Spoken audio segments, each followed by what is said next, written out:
अस्सलाम वालेकुम and welcome to Abbasi studio.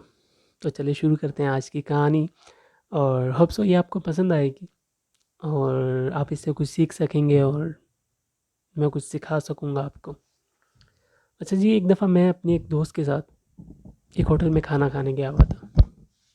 जिस टेबल पे हम बैठ के खाना खा रहे थे, उसी साथ वाली टेबल पे एक लड़का अकेले बैठे खाना खा रहा था। वो एक नवाला लेता और उसके बाद मैसेज में लग जाता, फिर एक नवाला लेता, फिर मैसेज में लग जाता। मुझे बड़ी तशवीश हुई कि ये क्या कर रहा है, तो मैं उठ के उसके पास चला गया। मैंने उससे कहा कि यार, मैं एक राइटर हूँ और आपसे बात करना चाहता हूँ, आपके बारे में जानना चाहता हूँ। उसने इजाज़त दी बात करने की, हमने बात शुरू की। मैंने उससे तारुफ़ पूछा कि आप कौन हैं? उसने कहा जी वो एक स्टूडेंट है और इधर ही साथ हॉस्टल में रहता है। तो मैंने उससे पूछा कि आप ये क्या कर रहे हैं? आप खाना खा रहे हैं, साथ बात कर रहे हैं, एक नवाला लेते हैं, फिर मैसेज में लग जाते हैं। ऐसा क्या ज़रूरी है जो आपको खाना भी नहीं खाने दे रहा? कहता जी मैं एक दोस्त से बात कर रहा हूँ। मैंने कहा ऐसा कौन सा ज़रूरी दोस्त है जो आपको खाना भी मुकम्मल तौर पे खाने नहीं दे रहा और आप बेचैनी से खाना खा रहे हैं। तो मैंने बात को तोड़ मोड़ के करने की बजाय मैंने उसको सीधा बोला, आप किसी लड़की से बात कर रहे हैं ना? कहता हाँ, मैं एक लड़की से बात कर रहा हूँ।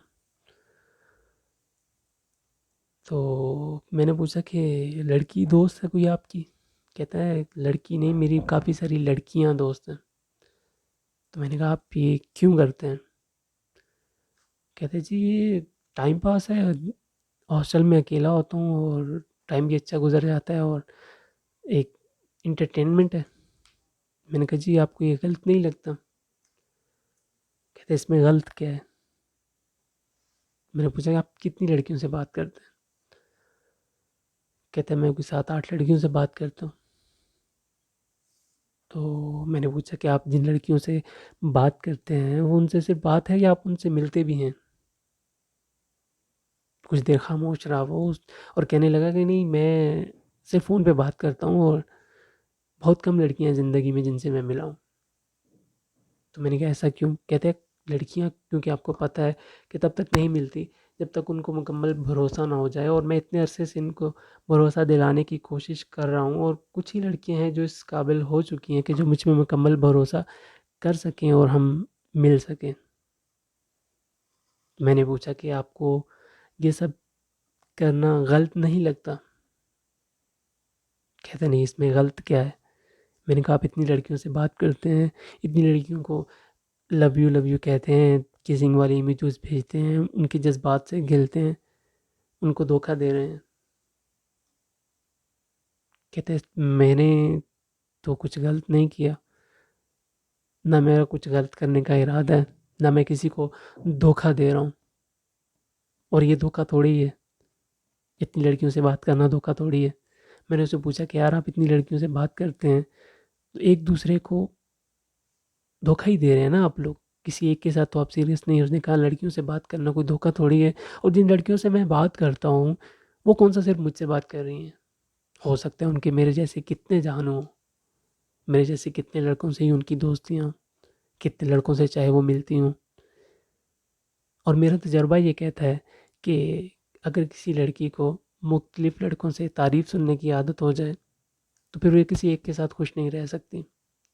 फिर वो मुख्तलिफ लड़कों के साथ दोस्तियाँ करती हैं, उनसे बातें करती हैं और अपना टाइम पास करती हैं। तो मेरे नज़दीक ये कोई गुनाह नहीं है। मैंने उससे पूछा कि आपके नज़दीक गुनाह क्या है? उसने बोला कि ये लड़कियों से बात करना कोई गुनाह नहीं है, ये छोटा गुनाह है। बड़ा गुनाह तो वो है कि आप किसी को धोखा दो, किसी को इस्तेमाल करो। मैंने कहा कि ये भी तो गुनाह है, आप इस्तेमाल ही कर रहे हैं उन सबको। मुख्तलिफ लड़कियों से बात करके आप उन्हें इस्तेमाल ही कर रहे हैं, सबको धोखा दे रहे हैं। आप किसी के साथ सीरियस तो है नहीं।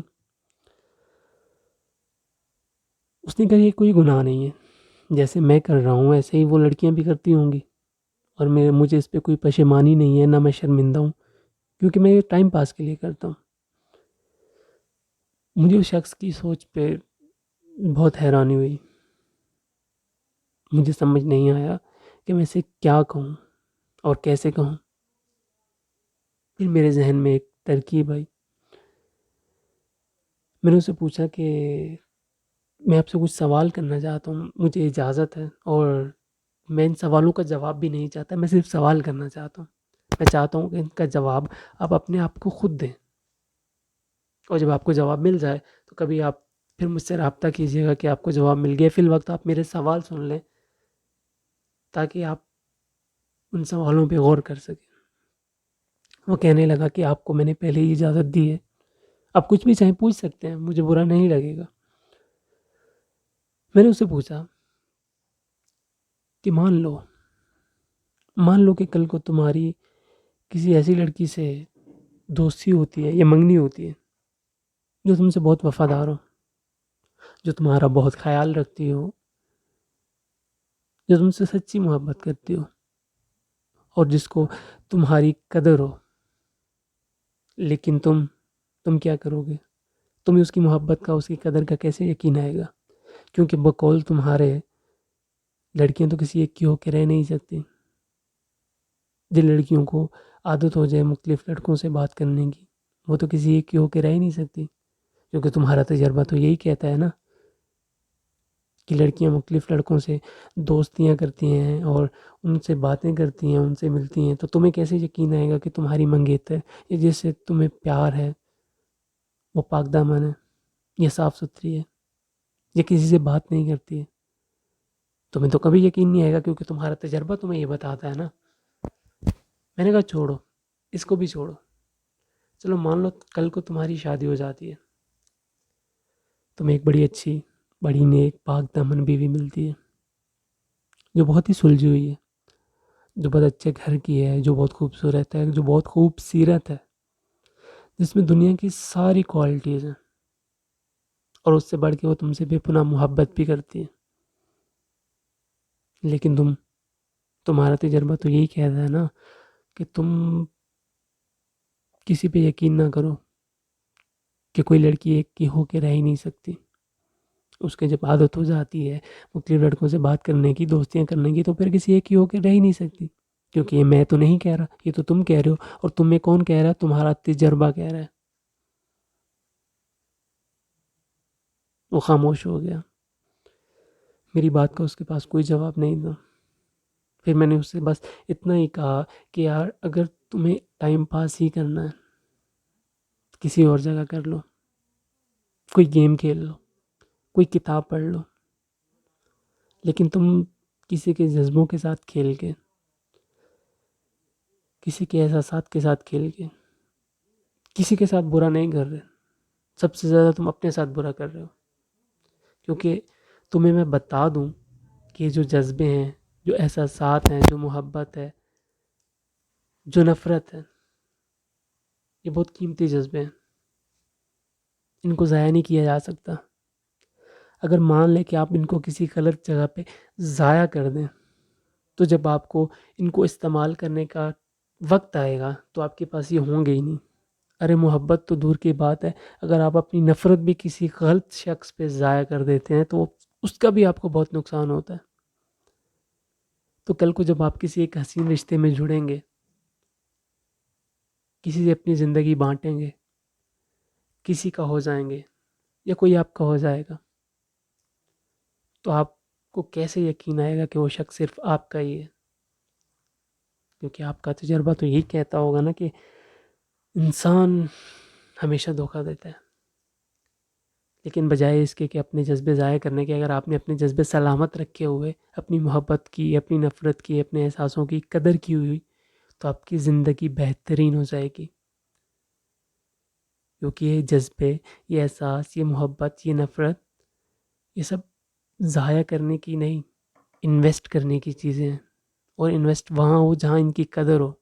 अगर आपने इन सब चीज़ों को किसी बेकदर शख्स पे ज़ाया कर दिया, तो ज़िंदगी भर आप हाथ मलते रह जाएंगे, और आपके हाथ में पछतावे के अलावा कुछ नहीं आएगा। दुआ है कि अल्लाह ताला आप सबको और मुझे भी हिदायत दे। अगर आपको ये वीडियो अच्छी लगी है, तो इस वीडियो को अपने दोस्तों के साथ, अपने प्यारों के साथ और अपने रिश्तेदारों के साथ शेयर करें। जितना हो सकता है शेयर करें। और अगर आपने अभी तक ये चैनल सब्सक्राइब नहीं किया तो इस चैनल को भी सब्सक्राइब कर दें और बेल आइकन के बटन को भी दबा दें ताकि आपको इस तरह की मज़ीद वीडियोस मिलती रहें। इंशाल्लाह मिलते हैं एक नई वीडियो के साथ। तब तक के लिए अपने चाहने वालों का, अपने सताने वालों का, अपने ठुकराने वालों का बेहद ख्याल रखिएगा। अल्लाह हाफिज़।